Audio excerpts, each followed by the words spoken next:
My name's Rob Riley. And without any further ado, I'd like to introduce Jim Bregman, who was the USA's first Olympic medalist. And in the following year, 1965, he won a bronze medal at the World Championships. He has won gold medals at the Maccabee Games, at the Pan American Games, and many-time national U.S. champion, and a whole bunch of other medals in different national and international events. He has continued over the years to lead Judo and be an advisor to many people. He has been 3 times the president of the USJA. And without anything else needing to be said, I'd like to introduce Jim Bregman. Jim. Well, thank you, Rob. I have the distinct honor and pleasure of introducing my friend Jason Morris. He is very well known throughout the country, but I'll give you a few of his accomplishments. 2008 Olympic coach, silver medalist in 92 Olympic Games, bronze medalist in the World Championships in 93. He has 13 gold medals in international tournaments, 8 silver medals, 14 bronze medals. He has the distinction of also placing 5th at the Paris Open, which is an extremely hard tournament, and 2 world championships. So he currently manages Jason Morris Judo Center. And tonight's subject will be, what is your opinion, Jason, of the state of American Judo today? And secondarily, how do you retain and recruit students in your dojo? And what is your Olympic training session like? And how many people are involved in it? So Jason, I'll turn it over to you. Thank you for that kind introduction. It's good to see you guys again. Nice to see you, Jason. You hit on the first part of your question, is the non-sexy part of the conversations that many either don't want to have or don't want to put the time in, because it's just, getting people in the door, raising awareness about our sport. None of us get paid, and none of us get credit for these non-sexy things. Everyone wants to be at the Olympic Games and talk about, the high level of the sport, which none of us watch football or tennis or any of our sports that we like and listen to them talk about grassroots. We want to watch the top, and we want to watch the other experts break down the other experts, who are current, the old players, the John McEnroe talking about Roger Federer. So the point is that I'm going to say one word. It's an issue for all of sport, but especially for us now, is infrastructure. No dojos, no participation. Forget how good we are. I'm the better coach than you. My player can do Osoto better than you at the moment, whatever. Or I can win a junior nationals. Where I see all these organizations, and let's drop the organization thing. Let's just talk about American Judo. And these conversations are often tedious and go nowhere, because none of us have an answer on how to basically scrap nothing and create this thing again. There was years while American Judo authorities were kind of sleeping when the karate movement came through, with the Bruce Lee. And this is way before, this is actually, Jim, you could speak to this. Judo was the only game in town. The next thing you know, people are talking about karate. And then we fell asleep again at the wheel. And then all of a sudden, Taekwondo hit, right? And then these other arts. And then a big blow was the UFC, right? Another time when we were taking naps, and next thing you know, you're on the street and people know what jujitsu is, or they know that word, but they don't know judo, which is the basis of jujitsu. So this is of no one person's. There's not a fault. It's what can we do to create that, right? And I don't have answers or solutions that will help tomorrow. It's these types of things. So props to you guys, to you two, for taking your time and doing this kind of stuff. I mean, I understood you talked to Steve Cohen, who's I mean, to me, he's the highest level of information on all this stuff. So I mean, he's my go-to guy. I understood you talked to Jimmy Pedro, and who else did you have? Was it Travis Stevens? Yes. I mean, there's lots of people, and Jimmy certainly knows his stuff. So these are the type conversations and type things to start. I mean, you're creating some sort of interest, right? And there's people on the call, which is fantastic. You got to create some sort of interest in something. So having said those things, obviously the pandemic has crushed recruitment, promotion. So I guess this would be a two-part conversation. What do we do? What did I do when I was before this? What we're doing now is just trying to survive, right? I mean, I'm trying to within, because everybody has their governors and their rules, what to do and what not to do, whether they're open or they're not open. They're open with certain protocols, not open. Like, I understand that California hasn't done judo in 8 months. There might be some dojos going, but quietly, and they certainly aren't promoting it. And that's that's the boat I'm in right this second. Not doing anything to promote it. I'm just trying to keep alive the kids that I have, and mostly the elite kids. And they're not elite yet, but they have dreams of being a Jim Bregman in the future. So keeping them engaged in this non-competition phase has been quite challenging. What do you do when we're not involved in this massive shutdown situation? How do you manage to get people to come to your dojo and retain them? And then how do you work with the elite athletes? Well, the first part of your question, getting people in the door, is getting in front of as many parents as I possibly can. And I'll be honest with you, and that's a full-time gig right there. And I'm not one to, I mean, the fun part is dealing with well, you and I could talk about how to beat Hoffman at the Olympics, or the neat strategies at the highest level. That's what is my passion. My passion isn't going to some school and doing a demonstration so a bunch of 5-year-olds join my club. But if I don't do that, the club won't exist, and I won't be able to do that. The neat thing at the end of the rainbow, and there will be no more Jim Bregmans or Jimmy Pedros or Steve Cohens, for that matter. So what I try to do in my area, we get into all the schools have this thing in our local schools in upstate New York have this thing called a curiosity shop. And you're allowed to, this is again, before the pandemic. Schools are out of the question now. You can't get near that the school thing. They won't even talk to me, right? So to speak. There's a month session. So once a week we go in, we put down mats, and the kids can sign up for, so their curiosity shop, they can sign up for judo, cheerleading, whatever. And that's been pretty well received for us. Each time we go, there's been maybe 20 kids, which is a big deal out of nowhere. And getting them to join is difficult because you got to see the parents. So you got to stick around, and you got to try to catch the parents as they're picking them up. So that's a whole long process. That's just one thing that we do. We have local parades in our area.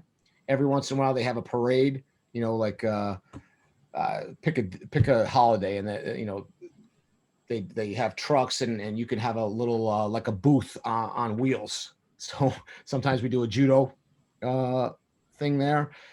And the main thing in my area, what I do because of my name, is word of mouth. Everybody knows who I am, but not everybody knows they can take little Johnny to judo, because a lot of them make the connection. Oh, that's that Olympic guy. So that's not, it's like, oh, we can take our little kid to do judo there.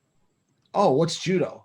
Because what's in my area is all the school sports. That's rammed down the kids' throats. And then Taekwondo. That's in the area. So that's kind of in the vernacular of my area. So the word of mouth thing for me is through all my friends. I'm always making calls. Facebook is wonderful for that. I don't know why people complain about Facebook. It's phenomenal if you use it right. It's like the newspaper. You don't have to read everything that's in it. It's a great tool to. I communicate with you guys on Facebook. Mm-hmm. Share pictures. It's wonderful. So that's what I do for that. The main thing for me, it's word of mouth. I have a name in the wrestling community. I got a couple videos, the highlight videos. It took me 20 years to make, but they're out there so people can see what judo can do for wrestling. Because as we all know, wrestling is way more popular, and it's in the schools. Mm-hmm. I mean, that's where we started, right? I mean, Jim, you were around when we had an opportunity to put it in the colleges, and our organization at the time said no. Right. I mean, we'd be in a whole different conversation now if that happened.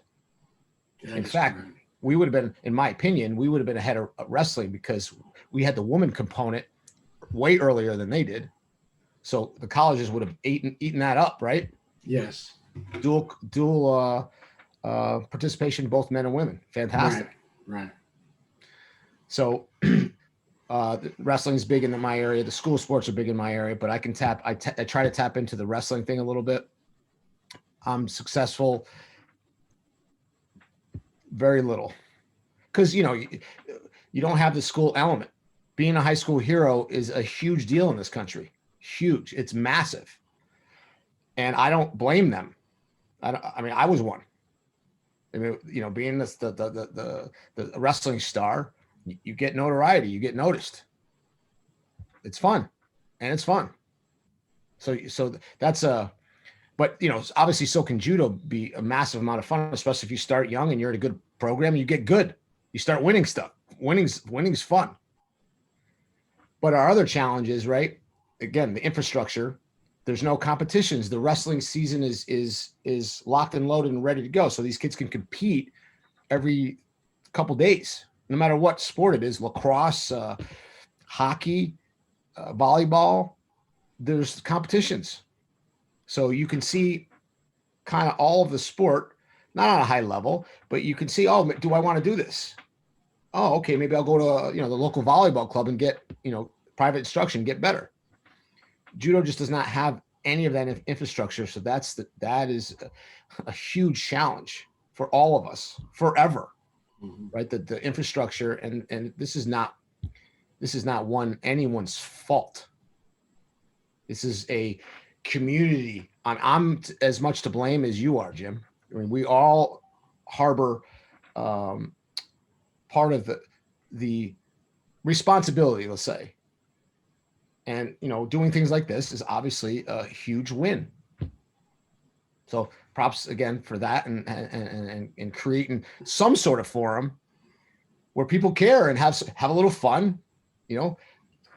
BSing, because you and I could get on the phone for an hour and personally and exchange stories and have a lot of fun. Why not do it online where other people can see and get an interest? So that's a good way to do it.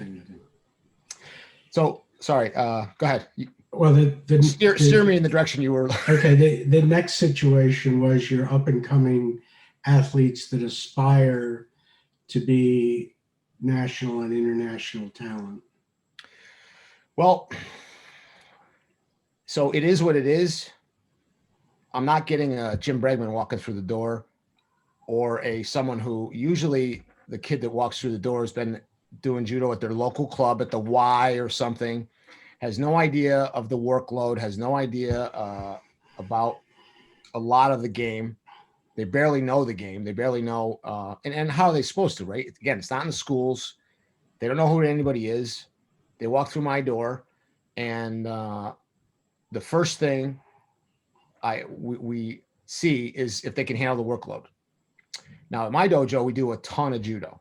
Most end up realizing, oh wow, this is not what I thought. I do judo 3 times a week at my Y, and we do judo, upwards of 6, 7, 8 times, depending on if how old you are, because obviously the kids that are in school can't do the day sessions, and some guys work.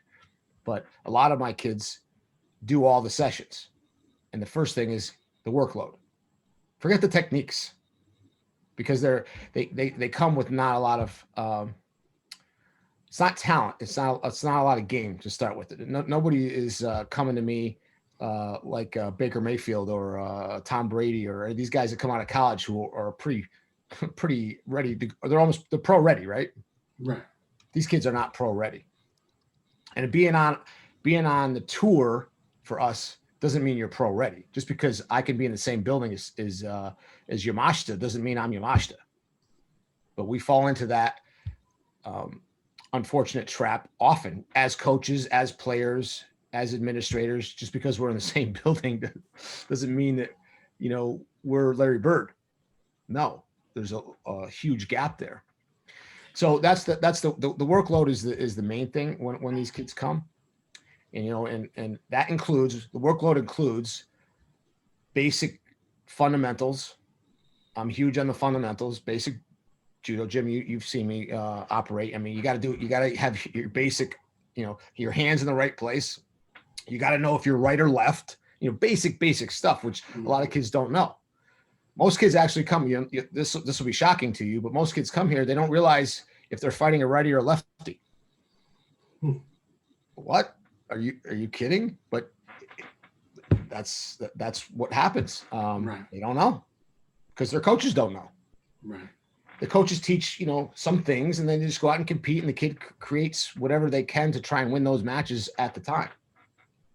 So there's lots of basic learning going on, along with Newaza and Randority every night, because you have to, even if you don't have a lot of skill, you have to start to get judo fit. Even simple stuff like getting your hands, not like if you and I did judo today, Jim, I mean, oh my hands would be killing me. Right? And you just got to get used to this stuff. You got to get your body used to that. So that's the base of what I do with the elite kids. Mm-hmm. Excellent. We have a few questions. Lorenzo says, I agree. I do BJJ and teach judo. My judo club is closed and I'm still doing BJJ and teaching judo to BJJ crowd. I believe that the fear of litigation has paralyzed judo. Is that a question? I guess it's a statement. So He's correct. He's correct. Where's he? Where's his club or the club he's working on? Lorenzo, could you tell us that? What state? This is George. It was Dale City Judo. I'm on here on 2. I got my computer going, and I see you. So I think the question I had was, why not target a lot of the BJJ community? I without any effort picked up about 12 to 20 people in a BJJ club on Fort Belvoir in Virginia. So I have a judo club that I work at under Jim Rivera, Dale City Judo, that I just teach. I know Jim Rivera. His son is Jason, right? Yep, Jason. Yep. So I teach there. Just donate my time there, and then I donate my time on Fort Belvoir. I'm former military, so I started doing BJJ with the BJJ crowd there. There's probably 250 active people there that do BJJ. All of them want to learn judo.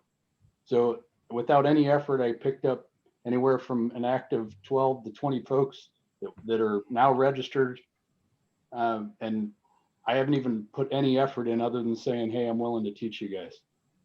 And what I see on the judo side is everything is about, hey, we can't do this because the USJF and that's what Dale City's registered under. USJF doesn't want to. Everything is very much, hey, if you do this, there's a chance that your insurance will not cover you. You really should consider not doing this. Is kind of the message that I've been getting from the judo side. while the BJJ side is every club that the buddies that I have that do BJJ outside of Fort Belvoir, they're actively going and growing in numbers. I don't see anything wrong with dipping into the BJJ crowd, getting him to come in, and if they can stand getting thrown, you might be able to keep a few. Yeah, I mean that's how, and it's just the question I've been seeing a lot of folks ask me, when are we going to get back to judo here, and I don't have a good answer for them. You're in Virginia or Maryland, you said? Virginia, Northern Virginia. So I guess maybe my question would be, how do we tap into that BJJ crowd? And then secondary question, how do we find a way out of this paralysis and the litigation fear and paralysis that comes with it on the judo side? Those are two very good questions. The one question would be for a Keith Bryant of USA Judo, a guy on the organization side. What's the entanglement for that kind of issue? Because I mean, personally, I don't really worry about that. I mean, I'll take whoever comes in the dojo. You know, we're like you said. I mean, I'll teach anybody that wants to learn. So I personally am not paralyzed by that. I'm paralyzed by the fact that no one knows what the word judo means. Because I mean, we're going to be starting a pickleball club next to my. I have a big building, and I used to rent it to some cheerleaders. And now I'm going to rent it to pickleball. Pickleball is so much more popular than judo, believe it or not. Some of you might not even know what pickleball is, but the word judo is a paralyzation for us to start with, and that's why these types of things are important. So I don't, me, Jason Morris personally, I don't worry about the organizations as much. I try to do what I can to get people in the door, and if I knew somebody in Virginia, I try to get them in your door. I don't care where they go. Get them in. So that mentality, in my opinion, you know, being aggressive. If I met anybody that was anywhere near, what's your actual town? Near Woodbridge, Virginia, and Dumfries is the town I'm in. But like I said, What's that near? Club, about 30 minutes south of DC. Oh, okay. Well, my wife is from DC, Alexandria. Yep. Oh, okay. So, you know, if there was anyone anywhere near there that I knew that was, I would aggressively, which I always do, is put them in your club or in Morris Allen's club or get them in a judo somewhere down there. But my challenge is now on the judo side, I can't even bring them into the club because the club is a meeting. So I teach the jiu-jitsu guys, and frankly, I teach. That's not a question for me. No. I guess it's. I think the question obviously is maybe it's more. I guess maybe it's the painful announcement of how do we get past that? How do we get the folks to be less risk adverse at the USJFs of the world or the other associations? Yeah, that the questioning the organizations is for years been the right thing to do, but now with this pandemic, it's extra because now you're dealing with you know, your governor, my governor, you know, and then you're also dealing with fear and you can't. This is like dealing with a death. However you deal with the death is okay with me. I mean, you're allowed to deal with it any way you want. Some people are just freaked out by this pandemic, and some couldn't care less. So, you know, and if you're one of my students that is freaked out, I understand, and it's cool with me. Yes, it's terrible that you're not doing judo. You're not going to be getting better at judo. You're not going to be paying and helping the club. But so I don't have an answer for this. I mean, this is a you know, a fear factor that's beyond any of us, I think. Well, we have a comment from Fred Lewis. He says, just a comment, we are being held hostage by the 3 judo organizations and the IJF. We need to think out of the box like the BJJ organizations. That's a comment. Well, what was the guy's name? Fred Lewis. Hi, Fred. Well, the challenge for us is that we are an Olympic sport. The BJJ community is not ruled by anything. And in some ways, yes, you're held hostage by your uh, organization if you're connected to the Olympic movement or the the professional sports, the NFL. You've got to jump through their hoops. So, do we want to be in the Olympics? Yes, the answer is yes. So, the BJJ groups, because the BJJ dojos in my area are pretty healthy. So, and I sort of work with them. I'm not as fortunate as I already forgot where to go. Dale City Judo guy. The jiu-jitsu guys don't pop in my dojo. Yeah, I'll open it up to more questions from our participants, and maybe someone could comment on the restrictions state by state. Certain states have different rules, regulations that close certain activities because of the virus. But I think I'd like to tailor the conversation a little bit more to what we do after the virus, because we are now in the Mariana Trench, and this was occurring long before the virus hit. The general numbers of all of the organizations involved in judo, the registration numbers have been declining over the last 10 years. And this pandemic has exacerbated those registrations and has really harmed judo, but it's also harmed a lot of other things. So maybe we could focus on redeveloping judo after the pandemic.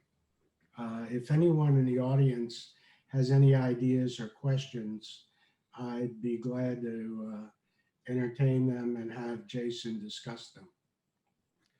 Well, I can think of one thing right off the top of my head. I had this is judo is like this thing that's in space. There's no gravity to it. So if someone says judo, what is that? We don't have a magazine.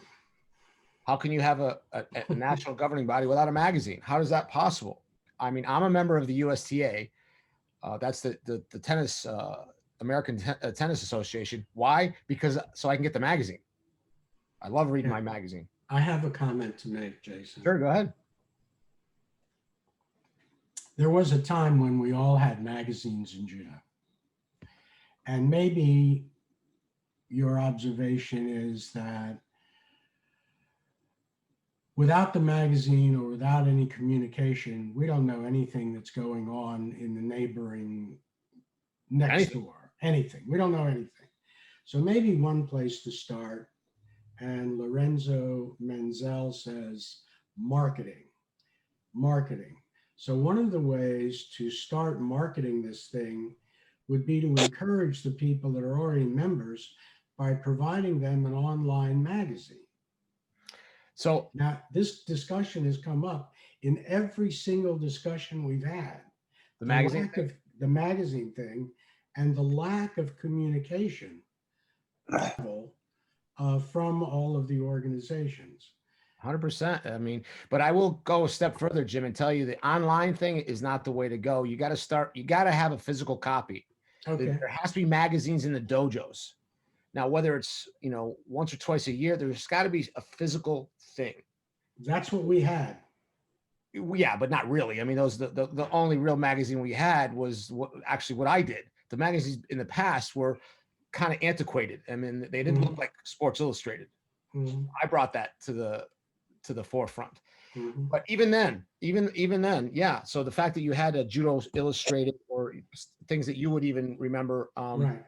There was something. So that was huge for a 10-year-old to view. You got to go back to being 10.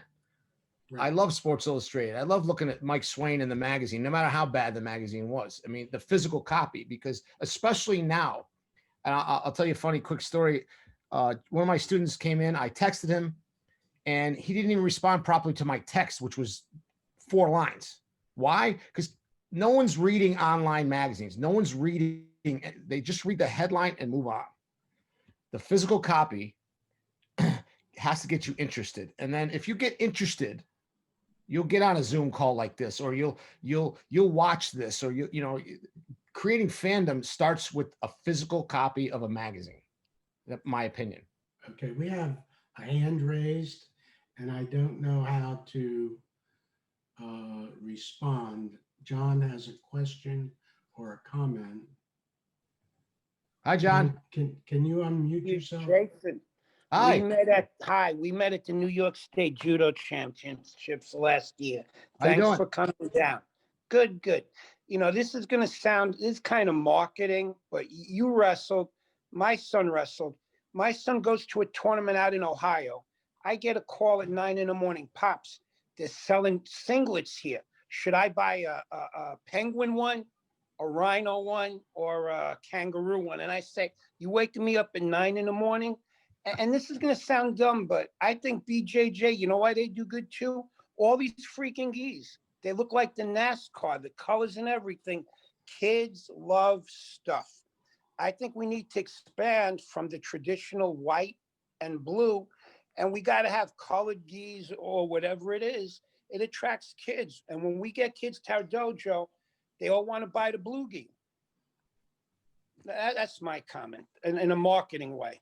Well, I don't disagree with you, but we're kind of hamstrung by the uniform of the IJF. No, I understand. So that makes a lot of sense. But if that was in a magazine, there you go. Kangaroo, whatever those three things you just listed for your kid would already know that. Yeah, there you go. That's exactly it. We got to make it more user friendly. Sometimes, absolutely. When we reopen, I'm going to suggest to our sensei that, you know what? Let people come in with whatever gi they want to wear, and we have them use the white and the blue just for the tournaments. Exactly. So at least I'm down with that for sure. I couldn't care less what the no offense to any old school guys, but it doesn't matter what they wear in my dojo as long as they have the gi on. And if some can't afford it, if you have a jiu-jitsu guy that wants to try judo, and they often go, "Do I need a judo gi?" I'm like, "No, use your jiu-jitsu gi. That's plenty." Yep. Thank you. My pleasure. What club are you connected with? Bronx Judo. Oh, okay. Pasiak, Sensei Pasiak. Yeah. I met Sensei Whistler from New York State. Yep. So that was a comment. We got to make. Thank you. Do we have any other comments on marketing? So we have a lack of communication from a physical magazine that could go out to every member and be in a bookshelf or on the table in the club. Like Jim, right in the back there, I see you have a table. Mm-hmm. There should be. Why isn't there a real judo magazine right on top of there? They're all underneath. That's a good question. But you said it though. Forget, we're older now. Egos and who's better is irrelevant, and doing the cool thing is irrelevant. It's these types of things, just talking and communicating. Like you said, no one knows what's going on about anything. So how do you become a fan? I don't know. I mean, you're not just going to pick up a computer and just say judo and then, figure something out. Mm-hmm. So I think Steve mentioned it, but I got something for you guys to be part of, something that's really exciting that's coming up. And it's a fight off in the Japanese 66 kilo division. I believe it's, you can find it, look up, it's on the IJF, and it's out there in the Facebook world. The Moriyama Abe fight off for the Olympic team. It's the 13th, this Sunday, 3:00 Japanese time. So that means it's going to be 1:00 East Coast. But that's a start, and I'm going to promote it too. I'll put it out there so people can see, in our little groups. But this kind of stuff. And this is another thing that you guys probably don't know, and I'm sure all of you would watch and would care, especially knowing the backstory. We have two girls from Canada who are 1 and 2 in the world at 57 kilos. How cool is that? Well, guess what? They're having a fight off. I've been talking to Nicholas Gill, and I'm begging him to get it out there somehow. You gotta announce it. You gotta, there's gotta be, there would be huge interest. for something, but it's a start to do something. Here's an opportunity, because this stuff doesn't come along very often. So Jessica Klimkate, I forget her first name, but the last name is Deguchi. They're fighting off for the Olympic team. Unfortunately, one of those awesome girls is going to be left home.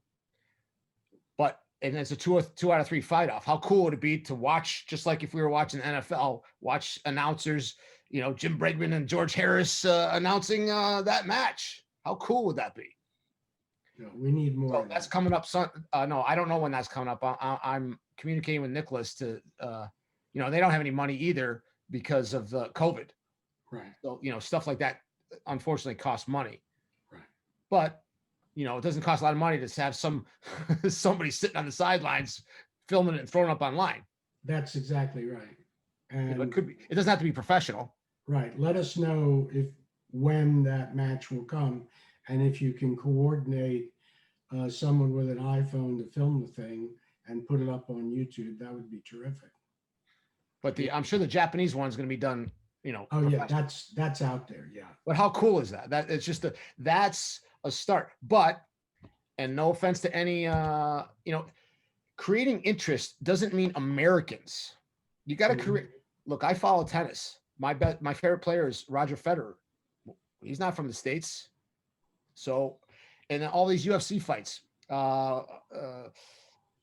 lot of them are the Khabib guy beat Conor McGregor, right? And that's a big interest. I mean, you have to create interest in your thing, not worry about Americans. I mean, I cheer harder when it's an American. So if John Isner is playing Fed, I want Isner to win. But Federer is the guy on top, and I'm a fan. I'm a huge fan. So, and I'm a huge fan of those two Japanese kids. Right. Would I prefer our guy to beat them? 100%. But right now, I'm still a fan of the sport. I'm a fan. And that's part of this infrastructure, Jim, is creating, and not just around this stuff. I mean, creating some reason for us to care, for anybody to care.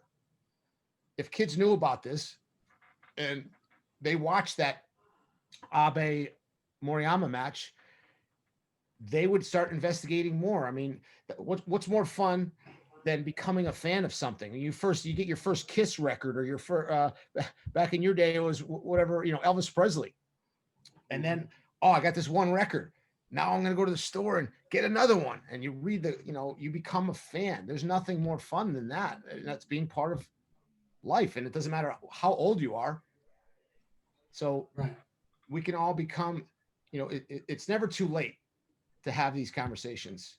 That's why I'm giving my time. I mean, I enjoy talking this kind of stuff. I enjoy looking at your face, and everybody else's too. Well, let's back it up. I mean, I'm a fan. The reason I'm on this call is because of Jim Bregman. I mean, I'm a fan. I've always been a fan. I'm a huge sports guy, and I'm a huge and the older I get, the more important it is, the history. And you can speak to that, Jim. As you get older, it becomes you're not full of yourself anymore. You care more and more about who gave you the opportunity to become through. Before me, it was Swain. Before him, the Cohens. And then before him, it was Bregman, Harris, and these guys that opened doors for us. So I'm a huge history. Right. I think it's very important to have role models and aspire and watch what people were capable of doing. And that creates an inspiration and an interest. And at some point, going, again, post-COVID, going to tournaments and meeting the people that you admire in the sport energizes you to participate in a bigger way. And it gives you a goal and an aspiration and something to strive for. And I agree with you about that. That really helps. It's huge. Well, I wouldn't be on this call if I wasn't a fan of you. I understand. So you get what I'm saying? It's like, it rolls, and it's a huge deal. I mean, I would like a call for you to talk about, the Jim Bregman. How the heck did you become, that? Because, who are your inspirations and all of that? Because that interests me, but I'm already a fan. We're trying Get to other fans. get We other need fans, thousands of other thousands, fans. and and actually the guys that are in our sport make them fans. Right. Most of them are not fans of the sport, and that's only because it's not put in their face. If they saw that, if it was an easy access thing for that Moriyama Abe match, I'd be willing to bet a ton of old timers would love to watch that. Absolutely. And I think there is, I saw on Facebook a notification of that match with the details. And I think I shared it. I've got about 5,000 friends, in quotes, on Facebook, and I shared it. I would encourage everybody to share it around the broader judo community through the Udanshikai, through the USJA, through the USA Judo forums, if they have forums, or their websites. Get the information out there. Start communicating. Lorenzo, Yeah, I think go ahead. I think it was to Lorenzo's point about the organizations, locking us down. This is how we, do things without worrying about that. We come and just start doing stuff. I agree. So the pyramid, if we wait for the top of the pyramid to come down and do something at the bottom of the pyramid, we're never going to get anything done. The bottom of the pyramid has to start cooperating on a broad level and communicating material out there. If the organizations aren't going to do it to a large degree, then why don't we all do it? Let's just share all this stuff out and try and cooperate and get some interest going, particularly post-COVID. So Lorenzo says in-depth instruction training that includes age-specific exercises, drills, and teaching methods. How do you structure your classes, and how do you do the age-appropriate teaching with drills? Well, you'd have to actually you'd probably be wise to get Terry on here one day for that. She's the expert. She's the expert on She's it. the expert. Let's talk about that for a second. Behind all of us, Jim, is one terrific ladies, and you know my wife very well. I mean, Of course. her technique is superb. Her approach, her methods. She's the one who kind of comes up with that stuff. And I deal with mostly the elite guys, and it's pretty easy because I've already taught them, the basics, and then all I do is adjust them all night long. So there's no, the formula is, we come in, we do our throws, depending on if it's newaza or not. Mhm. We do our throwing, which we do about 100, 150 throws, depending on what I need to get done.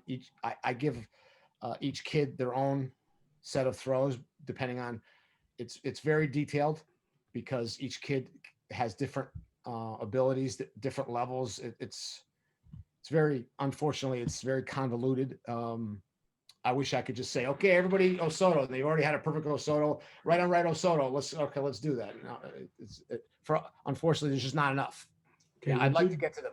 Sorry, go ahead. No, I was going to say, would you be kind enough to ask Terry if she could put a judo gi on and do a teaching Zoom session with us? Oh my think that God, would- she'll kill me, but I'll ask her.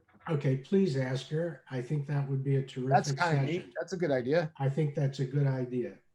I think we need more online teaching now that we're all locked down. People can do a lot of this stuff if they don't want to go to a dojo. They can do drills and exercises at home. I want you to remember, she's raising these two. I totally understand. Yeah. So you're going to have to be a babysitter, just for the hour that she's instructing. I think that would be very good. And it's kind of a coup for me that I have Terry running our kids class again. I mean, Right. When she was done with judo, it was probably like you for a period of your life. I mean, you thought you were done, right? Done. And I'm the one who, because I'm a little younger than her, so I was still going. Right. And then afterwards, judo is my life, and I'm a huge fan, and she's not. And not that she's not a sports fan, but she thought, she grew up with the Of Takamori, course. Right. the whole Takamori thing. And I didn't grow up with that. Right. She had it. Okay. And I kind of dragged her back into this thing, and the club and all that is, Yeah. dragging her, kicking and screaming. Well, that's good. Just be polite now. Ask her nicely, and hopefully she'll agree to do it. Yes, sir. Okay. So we have John wants to ask another question. So I'm gonna see if I can unmute. I don't know. John, I don't see him. I don't see him either. John, can you hear me? Okay, I see his. Okay, I'm that was a sorry. mistake. No, thank you. Oh, me? Yeah, or anybody. I'm just opening it up to further discussion. I like the idea of having more Zoom sessions on teaching methodologies and what you could do at home during this Oh, time. I see a question. Okay. Bobby Donaldson, to everyone, can Jason speak about refereeing? Whoa, Bobby. Wow. So what do you want me to say, Bobby? Bobby, unmute yourself and Well, talk. well, you know more of the rules than most people. Actually, most referees don't know the rules as well as you do.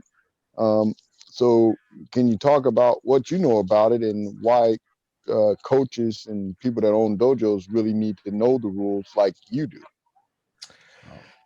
Well, to be honest with you, Bob, I mean, I couldn't really care less about that stuff. I just want my kids to learn the game, learn how to do Osoto properly. That stuff will take care of itself. I mean, you guys, the Bobby Donaldsons, the Terrys of the world, the Gary Berliners, you've got that locked and loaded for me personally.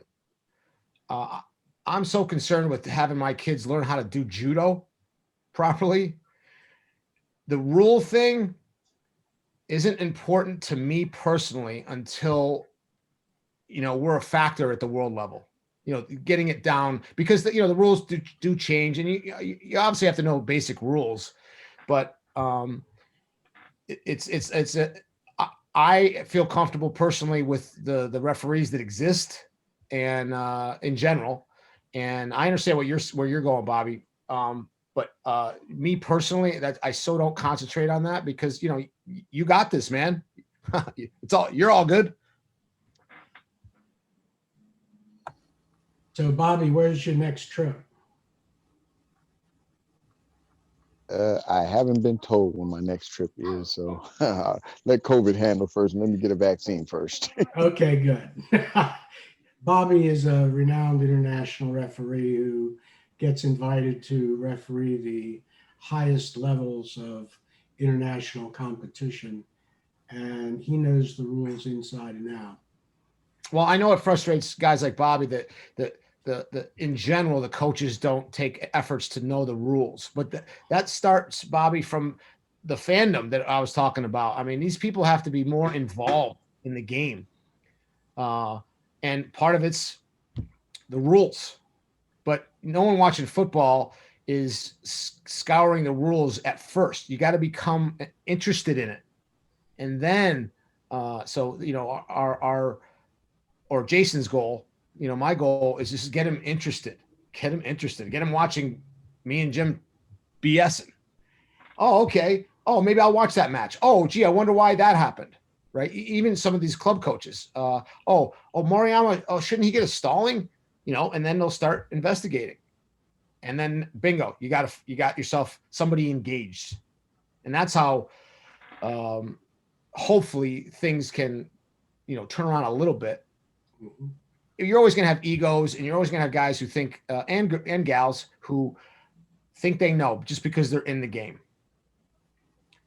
Arrogance and ignorance is part of our makeup, unfortunately, including mine.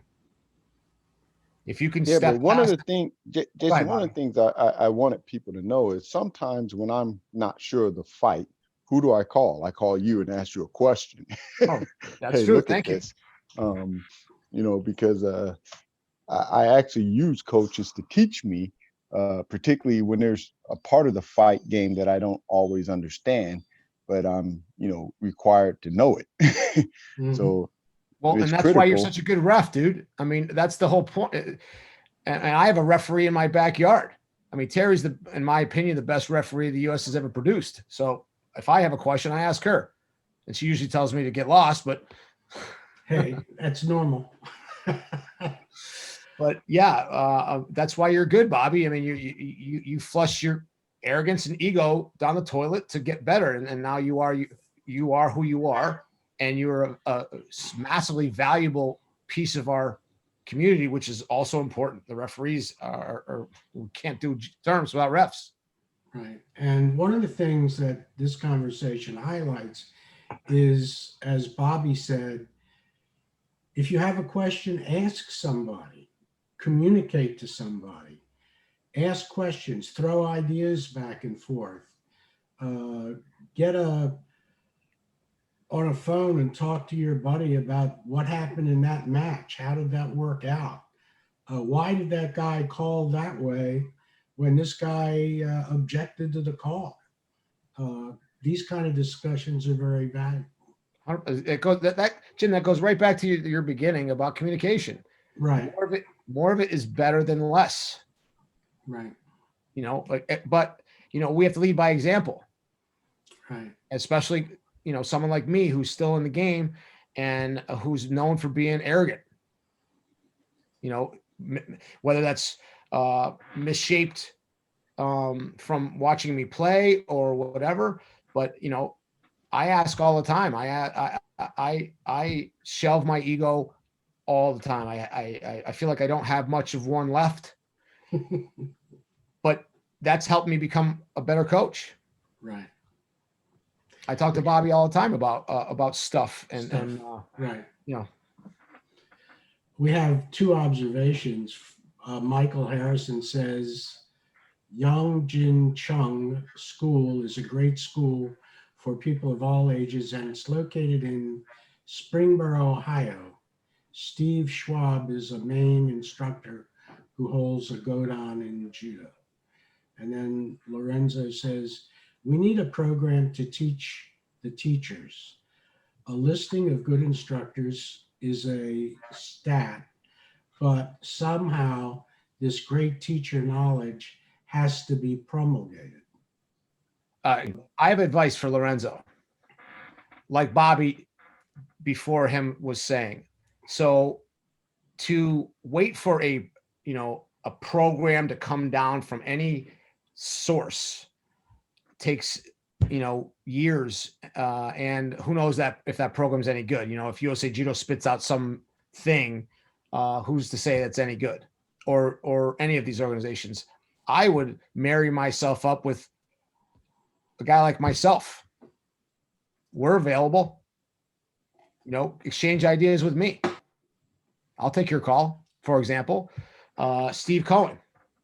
I mean, this guy is just a wealth of knowledge from as a player, a coach, an administrator, a mentor, all these things. I mean, there's guys out there and gals out there. My wife, there's tons more. That you could start asking questions, and that would care and would take your call.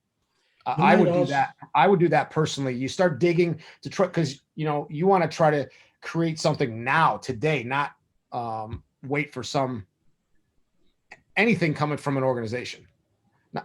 And because there's no proof that it's any good. Jimmy Pedro, right? Jimmy Pedro has a website called usajudo.com.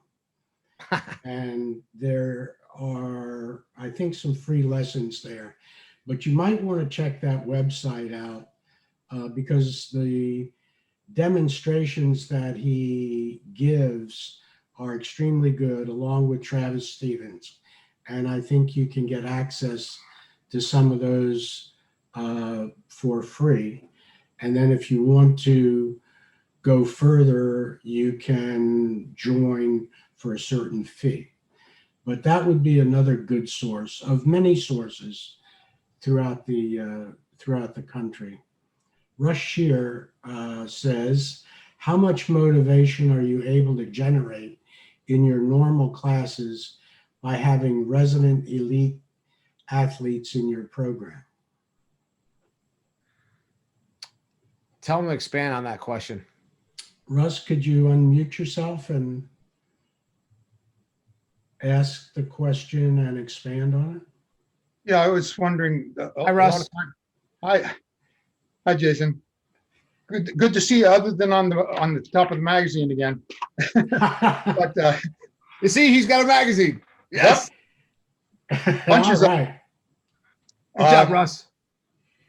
I was wondering. A lot of times there, it's like the snowball effect. Once you get a certain mass of people that are important to keep a program running and to generate enthusiasm and everything, it's easier to pick up people on the outside. And I was wondering, since you do have an elite program there, are you able to use that in both recruiting and to motivate your students? And because you have social functions that bring them together, all of those type of things, do you have any suggestions along that line, or do you keep them pretty far separated? No, they're pretty close. The group, because they're training together 5 to 8 times a week. They're together, so they laugh, cry, bitch together. So it's like a family. We're pretty. Whether they like each other or not, you're tight. You're a team.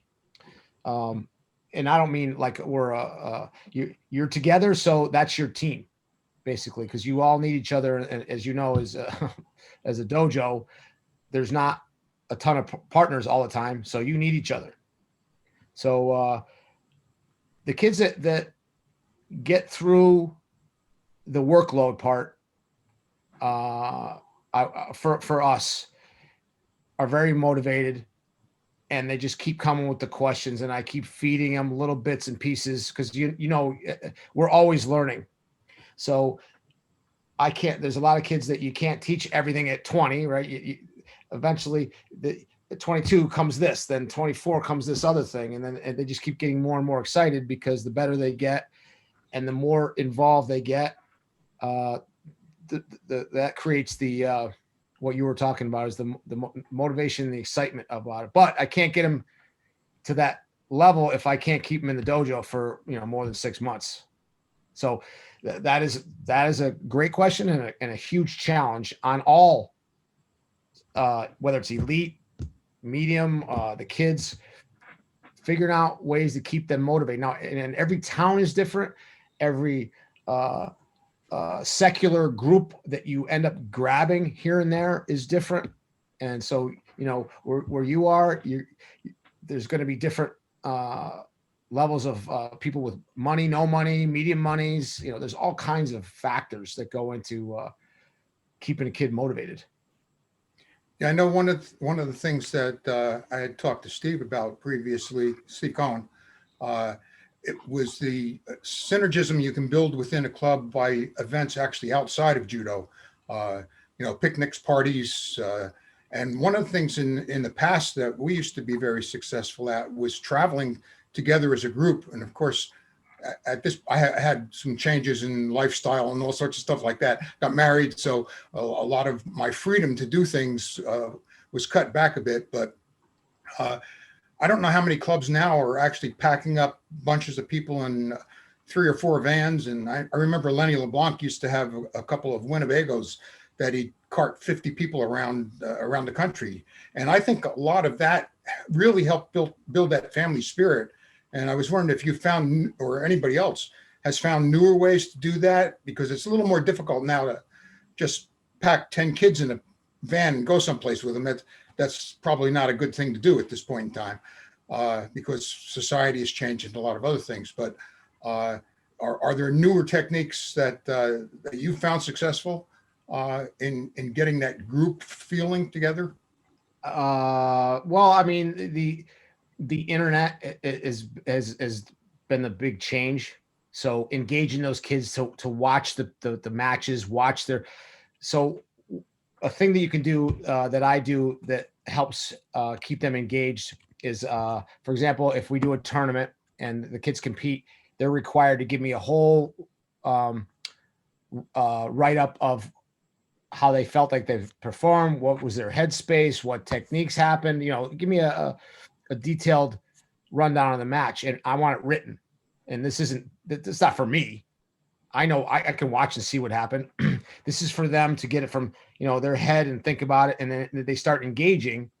That's just one tiny way to keep them engaged, and then creating them as creating fandom, like I was talking earlier with Jim, with these kids. So they're especially Ari Berlin, or my 66 kilo kid, can't wait for that 66 kilo Japanese match.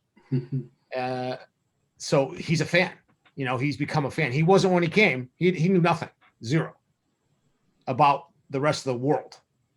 And again, that's the fault of these organizations that have just nothing. So that skipping past that, we can discuss that all the time. Yeah, we have nothing. We have nothing. So okay, well, what are we doing about it? And this is what we're doing about it, right? This is exactly what At least we're doing this. So Right. some kid's going to watch this and think, oh, this is kind of cool. One kid, or one coach, and these guys on the call now, and they spread. It's just like that. You pick up a piece of trash, and then someone sees that, and they open a door for somebody. That kind of pay it forward kind of goodwill stuff that just absolutely works, and it absolutely is. So we're giving this will spur on somebody to give something somewhere. And so that's the start. Well, Jason, we're coming up on the hour, so I'd like to thank you very much for this discussion, and particularly thank all of the participants and the questions that were asked. I'd like to remind you all that this will be put up on YouTube, and Dr. Riley will send out notifications through an email list and Facebook, and post it on as many judo sites as possible. And what happens typically is, like tonight, we have 19 participants. When this goes on to YouTube, we end up with over 100 to 300 views, which is not too bad in this environment. So I want to thank you, Jason, for all you do. And I appreciate your time, and give our best to Terry. Will do. Thanks for having me, guys. Okay, take care.